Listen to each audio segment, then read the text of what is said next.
Hola Donghua lovers, Fabio di sini. Salam kenal. Gimana kabar kalian semua? Semoga kalian dalam keadaan sehat dan diberi banyak rezeki ya. Kali ini saya mau membahas Donghua berjudul Slay the Gods Part 6. Menceritakan kisah Lin Chie, seorang siswa SMA biasa yang mengalami transformasi mendadak menjadi agen Night Watcher akibat kemunculan kabut misterius yang memicu kebangkitan dewa-dewa. Jika kalian suka alur ceritanya, jangan lupa tekan tombol like-nya. Di episode sebelumnya, Li Yifei, teman sekelas Lin Chie, melaporkan insiden aneh di sekolah kepada Night Watcher yang kemudian mengungkap keberadaan siluman ular Nanda. Siluman ini berbahaya karena kemampuannya yang berkamuflase dan menyerupai korban yang telah terinfeksi sehingga sulit dilacak. Night Watcher merencanakan operasi rahasia untuk membasmi makhluk tersebut tanpa menimbulkan kepanikan di kalangan siswa. Lin Chie sebagai anggota baru Night Watcher ditugaskan untuk melacak siswa yang terinfeksi. Awalnya, Liu Xiaoyan dicurigai sebagai siluman ular, tetapi ternyata dia hanya manusia biasa. Saat situasi memanas, terungkap bahwa Wu Suji yang selama ini bersembunyi di balik Yifei adalah siluman ular sebenarnya. Wu Suji menyerang Yifei dan melukainya, namun Chie berhasil menghentikan serangan tersebut dengan bantuan tim. Pertarungan sengit terjadi dan Chie mengeluarkan kekuatan malaikat agung Michael untuk mengalahkan siluman ular. Tim 136 merasa semuanya telah berakhir, namun di sisi lain, Qingyu merasa ada sesuatu yang terlewatkan. Dia berpikir siluman ular bisa berbagi penglihatan dan memiliki banyak cara untuk tidak terlihat. Jadi, mengapa makhluk itu membiarkan tubuh aslinya terlihat? Qingyu menduga ada sesuatu yang sedang disembunyikan, dan sejak awal ada satu orang yang tidak pernah jujur sepenuhnya. Qingyu tiba-tiba melepaskan tembakan ke arah Li Yifei yang ternyata adalah inang dari induk sebenarnya siluman ular. Karena siluman ular tidak bisa dipisahkan dari inangnya, Li Yifei terpaksa harus menemui ajal di tangan tim Night Watcher 136.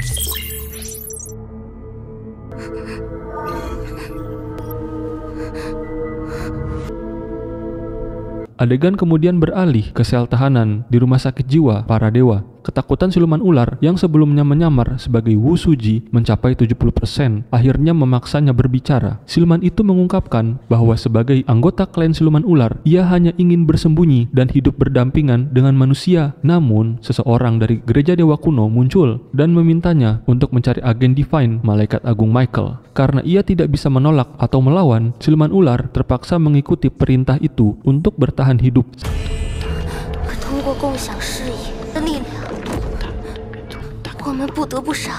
Ketika berbagi penglihatan dengan Li Yifei, siluman ular sebenarnya sudah menargetkan Chie. Rencana awalnya adalah menjebak Chie di sekolah dan membawanya pergi. Namun, semuanya berubah ketika siluman ular menyadari bahwa Chie memiliki kemampuan persepsi visual yang bisa melihat melalui penyamarannya. Karena Chie datang bersama anggota Night Watcher, siluman ular mengubah rencananya dari hanya menangkap Chie menjadi ingin menghabisinya. Karena Chie dianggap sebagai ancaman besar. Chie kemudian berkata, apakah karena kalian para siluman ular tidak bisa melawan sehingga menggunakan cara-cara kotor? Siluman ular dalam tubuh Yifei menjawab bahwa jika saja Yifei tidak menghalanginya saat itu, Chie pasti sudah tewas sejak lama. Li Yifei berbeda dari inang siluman lainnya. Setelah terinfeksi, ia masih bisa mempertahankan kepribadiannya. Dalam rencana awal, Yifei seharusnya sedang tidur ketika siluman ular menguasai tubuhnya. Namun, Yifei tiba-tiba terbangun dan mengambil alih tubuhnya, bahkan memblokir serangan yang ditujukan kepada Chie. Meskipun Wen Qimo telah menghapus ingatannya tentang malam itu di episode pertama, Yifei masih ingat semuanya. Ia merasa bersalah karena meninggalkan Chie di gang saat insiden serangan iblis topeng hantu. Namun Yifei adalah seorang manusia yang sangat baik. Saat Lin Chie mendekati sel Yifei, sebuah notifikasi sistem muncul dengan dua pilihan, menghancurkan jiwa atau merekrutnya. Dengan ekspresi sedih, Yifei bertanya-tanya apakah yang terjadi dalam kehidupannya, keluarganya, dan dirinya sendiri hanyalah kebohongan. Chie memberitahukannya bahwa memang semua itu adalah palsu. Namun, jika Yifei benar-benar ingin hidup, Chie bisa memberinya pilihan. Yifei akan kembali ke kehidupan lamanya, tetapi akan hidup di tempat yang sangat berbeda. Keputusannya sepenuhnya tergantung pada dirinya. Setelah menangis beberapa saat, sebuah kontrak kertas dan pena muncul.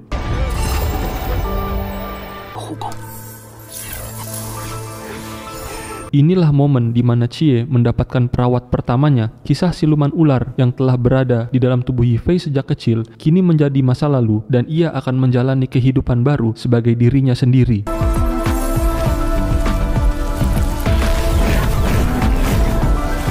Setelah beralih ke halaman rumah sakit jiwa para dewa, Dewi Nyx ada di sana dan Chie memperkenalkan seseorang kepada sang dewi, yaitu Yifei. Dewi Nyx menatap Yifei dengan sinis dari ujung kepala hingga kaki. Namun, hanya sesaat sebelum ia bangkit dari kursi rodanya dan memeluk Yifei sambil memanggilnya cucuku. Dewi Nyx mengira Yifei adalah anak Thanatos alias Lin Chie. Chie menyarankan Yifei untuk mengikuti arus saja karena tugasnya sekarang adalah merawat pasien gangguan jiwa dan mengurus rumah sakit tersebut. Meski awalnya bingung, Yifei mulai menyesuaikan diri dengan pekerjaan barunya yang aneh, merawat pasien dewa yang mengalami gangguan jiwa. Seiring waktu, tingkat pemulihan pasien meningkat menjadi 23%. 母亲，我还带来了一个人。那怎么？奶奶，太好了！ Setelah kekacauan di sekolah dibersihkan, Chie melaporkan bahwa insiden kali ini ada hubungannya dengan gereja dewa kuno. Wen Chimo menyampaikan bahwa kepala siluman ular yang ditebas Chie telah menghilang. Di tempat lain, nenek yang merawat Yifei di dunia nyata menerima surat yang menyatakan bahwa Yifei sedang bekerja keras di pekerjaannya yang baru. Tidak perlu khawatir lagi karena sejumlah uang juga dikirimkan oleh Chie. Tentu saja, Yifei akan dibayar karena kini ia bekerja di rumah sakit jiwa para dewa. Adik laki-laki Yifei datang mengamuk karena tidak lagi diizinkan bermain game hingga ia berhasil masuk ke sekolah menengah atas yang terkenal. Laptopnya kini hanya bisa mengakses materi ilmu pengetahuan. Di tempat lain, Qingyu terlihat membawa koper dan memasuki sebuah bangunan tua yang ternyata adalah laboratorium rahasianya. Tidak ada yang mengira bahwa seorang siswa sekolah menengah memiliki tempat persembunyian sehebat itu, apalagi bahwa dia adalah orang yang mengambil kepala siluman ular Nanda. Sifat psikopatnya terlihat saat ia dengan tenang memperlakukan kepala monster itu menggunakan pisau bedah untuk melanjutkan penelitiannya yang aneh.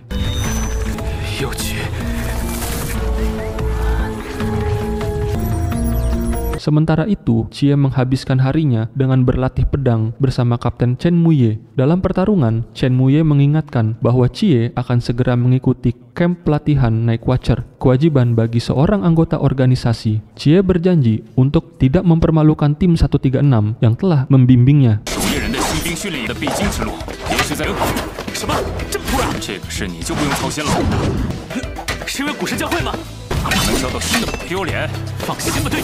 Di sisi lain, Zhao Pingye, kepala cabang Night Watcher kota Sanjing, mengajukan usulan untuk memindahkan lokasi camp pelatihan Night Watcher dari Sanjing ke Changyan. Geng Yuan, instruktur kepala, mempertanyakan alasan perpindahan tersebut. Zhao Pingye menjelaskan bahwa selain manajer utama yang telah menyetujui perpindahan, ada beberapa nama dalam daftar kandidat yang dianggap dapat membawa perubahan besar di dunia. Salah satunya adalah Chie. Adegan berpindah ke sebuah sumber air panas di mana beberapa pria sedang bermain mahjong. Di antara mereka, Bailey Tuming, putra konglomerat dari perusahaan besar Bailey, selalu menang. Para pria kesal karena tidak pernah menang melawannya. Tak lama kemudian, segerombolan pengawal pribadi yang rapi datang untuk mengawal Tuming. Ia meminta para pria itu untuk tidak marah karena mereka hanya bermain untuk bersenang-senang. Saat Tuming hendak pergi, para pengawal pribadinya mendekat. Pria-pria itu yang bermain mahjong ketakutan. Namun, alih-alih memukul mereka, para pengawal justru memberikan sekotak jam tangan emas kepada masing-masing pria sebagai ucapan terima kasih karena telah meluangkan waktu mereka untuk bermain dengan putra muda perusahaan Bailey. Tuming bukan hanya seorang pewaris yang kaya raya, juga seorang kandidat camp pelatihan Night Watcher seperti Lin Chie. Dia pernah ditandai dalam daftar kandidat sebelumnya, dan meski menganggap kota Changyan kotor, dia akan tetap pergi ke sana untuk menghadiri camp pelatihan. Siapa tahu dia bisa bertemu teman-teman baru. Adegan beralih di mana 3 preman jalanan sedang mengganggu seorang siswi. Tiba-tiba sebuah kaleng soda kosong dilemparkan ke wajah salah satu preman, membuatnya pingsan. Ternyata itu adalah ulah sekelompok anak sekolah yang juga dikenal sebagai preman. Tapi berbeda karena mereka hanya suka berkelahi dan tawuran, bukan mengganggu anak perempuan. Pemimpin kelompok itu bernama Shen Qingzu. Dia adalah pembuat onar nomor 1 di sekolah Linjiang. Shen Qingzu segera memerintahkan anak buahnya untuk menghukum para preman jalanan, sementara ia menenangkan siswi yang ketakutan. Setelah menggantung para preman di tempat tinggi, Shen Qingzu memperingatkan anggotanya untuk mematuhi aturan kelompok. Shen Qingzu juga terdaftar sebagai peserta camp pelatihan Night Watcher. Namun sebelum berangkat, ia memutuskan untuk berkelahi sekali lagi dengan anak-anak sekolah lainnya.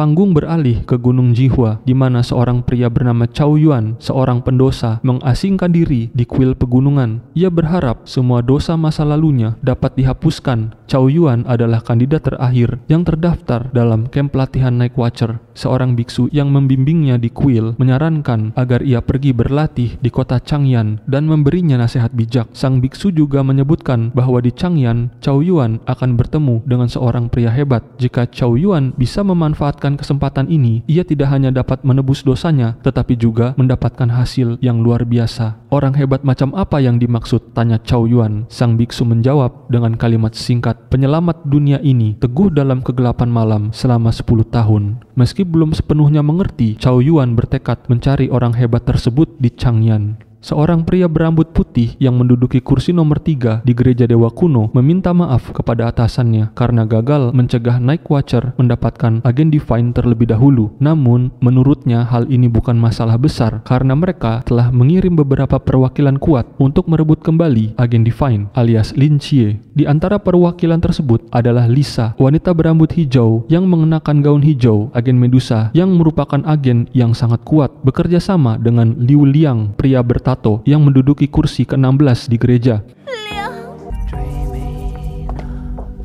多信徒。 Ada juga Han Xiaoyun yang duduk di kursi ke-13, terkenal dengan kemampuannya mengendalikan orang-orang setianya. Merebut agen Divine dari Night Watcher berarti menyatakan perang terhadap organisasi itu. Jika mereka gagal merekrut Chie, maka rencananya adalah menghabisinya. Di markas rahasia cabang Night Watcher di kota Changyan, Chie dan anggota lainnya sedang dalam perjalanan menuju kamp pelatihan. Sementara itu, Hong Ying yang diminta kapten untuk mengambil beberapa berkas membuka pintu kantor.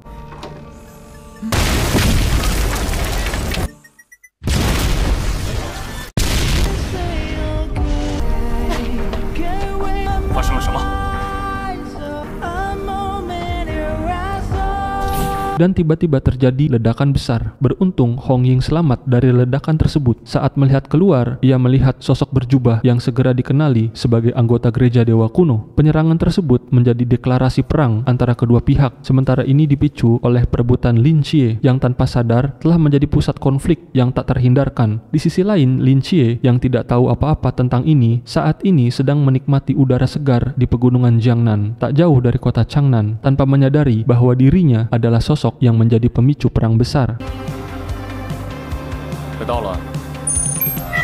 Begitulah alur cerita Slay the Gods Part 6. Masih banyak misteri yang menyelimuti, terutama siapa yang menyerang markas Night Watcher 136 dan latihan seperti apa yang akan Chie hadapi. Semoga cerita ini bisa berkembang menjadi sesuatu yang lebih menarik dan unik. Kita nantikan kisah Lin Chie di Slay the Gods Part 7. Akhir kata, setiap usaha sekecil apapun adalah batu loncatan menuju keberhasilan. Teruslah berjuang dan percayalah pada kekuatanmu. Saya Fabio, sampai jumpa di video selanjutnya. Ciao!